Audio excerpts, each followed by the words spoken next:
Soares, eu já falei em algumas entrevistas e repito aqui, não tenho medo de falar isso, né? O grande termômetro da violência na segurança pública do Rio de Janeiro é o fuzil. A gente vai saber que está melhorando a segurança pública quando a gente não vê mais fuzil na mão de criminosos e a polícia deixar de usar o fuzil. Isso significa uma evolução. Por que a polícia não vai usar o fuzil? Porque não vai ser necessário. Mas, enquanto isso, é necessário. Fuzil de assalto, 762, 223, não é um calibre policial. Só são usados por forças táticas em determinadas circunstâncias. Quando você vê, né, policiais do policiamento ordinário usando fuzil dentro de viatura, isso significa que nós vivemos um estado de guerra. E essa é a realidade. Então, quando você vê esses especialistas falando sobre isso, igual esse imbecil lá de São Paulo que falou que você disse aqui, eu não sei quem é, mas se falou é um imbecil. Se Como não era delegado... falou, ele é delegado, eu não vou falar o nome para não criar aquele coisa, mas foi o delegado da Cunha. Desculpa, cara. Porra, cara. Ele não só falou isso, falou muita coisa assim que eu entrei em atrito, o pessoal critica e tal, mas assim, é difícil para um policial como eu, da UPP. Imagino pro senhor, que, pô, tem Estudioso. diversos...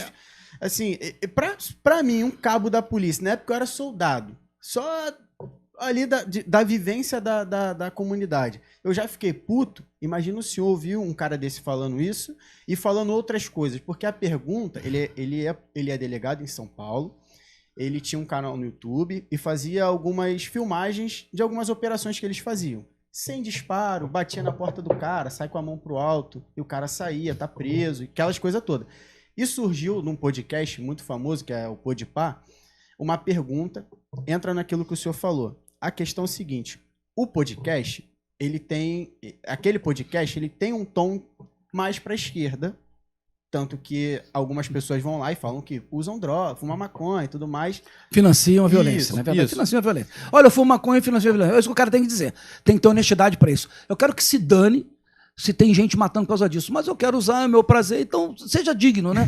Agora, não queira, como eu já falei em algumas entrevistas também, olha só. Por que acho que tem que acabar, descriminalizar a droga? É porque os camaradas querem tirar o peso na consciência de saber que quando usa aquela droga, ele está financiando violência, né? Então, continue, por favor. Aí o que acontece? Diferente do senhor, eu acredito que o senhor, se for num podcast de esquerda, de direita, a sua opinião vai ser sempre a mesma. Polícia é isso, segurança pública é isso. Só que para conquistar o público daquele podcast, ele se colocou numa condição de criticar a polícia a fim de ganhar aquele público. E a pergunta veio do chat dizendo o seguinte, você está falando de segurança pública, que a polícia é preparada, e o que você me diz de tantos inocentes baleados? Aí ele fala assim, no Rio de Janeiro, né? Aí o apresentador fala assim, a pergunta se refere ao Rio de Janeiro.